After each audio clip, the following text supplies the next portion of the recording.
అందరికీ నమస్కారం. ఈరోజు మనం కస్టమర్ సర్వీస్ వెనక ఉండే ఓ ముఖ్యమైన వ్యవస్థ గురించి తెలుసుకోబోతున్నాం. సాధారణంగా మన కంటికి కనిపించదు, కానీ దీని ప్రభావం చాలా పెద్దది. మనం అనుకున్న దానికంటే ఇది చాలా ఆసక్తికరంగా ఉంటుంది. పదండి చూద్దాం. సరే, మనం అసలు విషయంలోకి వెళ్దాం. మనం ఒక కంపెనీకి కంప్లైంట్ చేసినప్పుడు ఆ కంప్లైంట్ అసలు ఎక్కడికి వెళ్తుంది? దాని ప్రయాణం ఏంటి? ఈ ప్రశ్న మనలో చాలామందికి వచ్చి ఉంటుంది కదా. ఆ రహస్యమేంటో ఇప్పుడు చూద్దాం. ఒకప్పుడు ఎలా ఉండేదంటే, చాలా కంపెనీలు కేవలం ఈమెయిల్ పైనే ఆధారపడేవి. మరి దీనివల్ల వచ్చిన సమస్యేంటి? రోజూ వందల కొద్ది ఈమెయిల్స్ వస్తూ ఉంటాయి కదా. ఆ మెయిల్స్ కుప్పలో మనం పంపిన ముఖ్యమైన ఫిర్యాదు ఎటో పోయేది. దాన్ని ఎవరో పట్టించుకున్నట్టుగా ఉండిపోయే ప్రమాదం చాలా ఎక్కువ. మరికొన్ని సంస్థలు కొంచెం అడ్వాన్స్డ్గా స్ప్రెడ్షీట్లను వాడేవి. కానీ ఇక్కడ మనుషులు చేసే పొరపాట్లకు అవకాశం చాలా ఎక్కువ.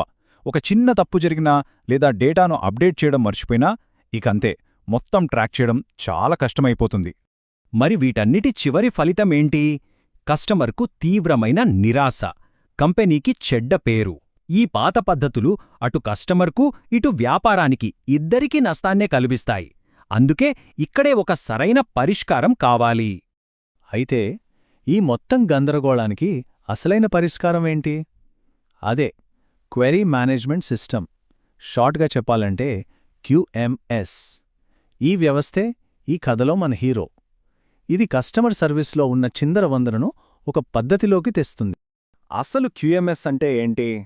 సింపుల్గా చెప్పాలంటే ఇది కస్టమర్ సమస్యలన్నింటికీ ఒక సెంట్రల్ హబ్ లాంటిది. ప్రతి క్వెరీ ఇక్కడే లాగ్ అవుతుంది, ట్రాక్ చేయబడుతుంది, పరిష్కారం కూడా ఇక్కడ్నించే జరుగుతుంది. ఇక ఏదీ దారి తప్పే అవకాశమే ఉండదన్నమాట. ఓకే, బాగుంది. మరి ఈ సిస్టమ్ అసలు ఎలా పనిచేస్తోంది? ఇప్పుడు మనం దాని లోపలికి వెళ్ళి చూద్దాం. తెర వెనుక దీని పనితీరును నడిపించే ప్రాసెస్ ఏంటో తెలుసుకుందాం. ఒక క్వెరీ సిస్టంలోకి రాగానే దాని ప్రయాణం 4 ముఖ్యమైన దశల్లో సాగుతుంది. మొదటిది టికెట్ సృష్టి. మన సమస్యకు వెంటనే ఒక యునీక్ ఐడి నంబర్ ఇస్తారు, ఇంకది మిస్ అయ్యే ఛాన్సే లేదు. రెండోవది స్థితి ట్రాకింగ్. ఆ టికెట్ నంబర్తో మన సమస్య ఏ స్టేజ్లో ఉందో ఎప్పుడైనా చూసుకోవచ్చు, అంతా పారదర్శకంగా ఉంటుంది. మూడోవది SLA పర్యవేక్షణ, అంటే సర్వీస్ లెవెల్ అగ్రిమెంట్స్ అన్నమాట. మన సమస్యకు ఎంత సమయంలోగా స్పందించాలో ఈ సిస్టమ్ గమనిస్తూ ఉంటుంది, ఆలస్యం జరగకుండా చూస్తుంది. ఫైనల్గా ఎస్కలేషన్ నిర్వహణ.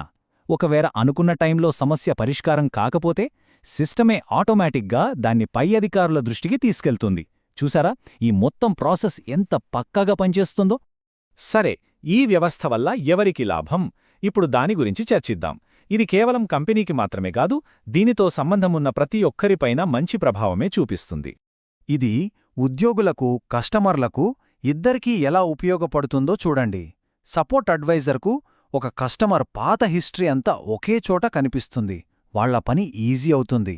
అదే సమయంలో కస్టమర్కు కూడా చాలా వేగంగా సరియైన సమాధానం దొరుకుతుంది, ఎందుకంటే సమాచారమంతా ఆర్గనైజ్డ్గా ఉంటుంది కాబట్టి.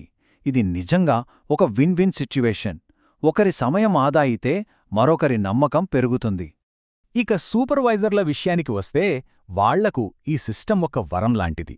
ఒకే ఒక్క డాష్బోర్డ్లో తమ టీం పనితీరును, పెండింగ్ సమస్యలను చూడొచ్చు. SLAలు సరిగ్గా ఫాలో అవుతున్నారో లేదో గమనించవచ్చు. అంతేకాదు, తమ టీంలో ఎవరికి ట్రైనింగ్ అవసరమో కూడా చాలా సులభంగా గుర్తించవచ్చు. మనమిప్పుడు ముగింపుకొస్తున్నాం. ఈ వ్యవస్థ కేవలం ఒక టూల్ మాత్రమే కాదు, అంతకంటే చాలా ఎక్కువ. దాని అసలైన వ్యూహాత్మక ప్రాముఖ్యత ఏంటో ఇప్పుడు అర్థం చేసుకుందాం. ఈ చార్ట్ చూస్తే మనకు QMS విజయం వెనుకున్న 3 ముఖ్యమైన కారణాలు స్పష్టంగా తెలుస్తాయి. అన్నిటికంటే పెద్ద ప్రయోజనమేంటంటే కస్టమర్ సంతృప్తి పెరగడం. రెండవది పనిచేసే సామర్థ్యం మెరుగుపడటం, అంటే అదే టీం తక్కువ సమయంలో ఎక్కువ సమస్యలను పరిష్కరించగలదు. చివరిగా కంపెనీ రూల్స్ను ఫాలో అవ్వడం, ట్రాకింగ్ చాలా స్ట్రాంగ్గా ఉండటం. కాబట్టి ఇక్కడ మనం గుర్తుంచుకోవాల్సిన ముఖ్యమైన విషయమేంటంటే, ఒక మంచి QMS వ్యవస్థతో కస్టమర్ సర్వీస్ అనేది కేవలం సమస్యలు వచ్చినప్పుడు స్పందించే పనిలా కాకుండా ఆ కంపెనీకి ఒక విలువైన, వ్యూహాత్మక ఆస్తిగా మారిపోతుంది. ఇది బిజినెస్ పెరగడానికి కూడా సహాయపడుతుంది. ఈ విశ్లేషణను ఒక ఆలోచింపజేసే ప్రశ్నతో ముగిద్దాం. ఇంత పర్ఫెక్ట్గా ఉన్న ఒక టెక్నాలజీ సిస్టమ్ మనం ఊహించని విధంగా ప్రవర్తించే మనుషులతో కలిసినప్పుడు దాని ప్రభావం ఎలా ఉంటుంది? టెక్నాలజీకి, మనుషులకు మధ్య ఉండే ఈ సంబంధం గురించి ఒక్కసారి ఆలోచించండి.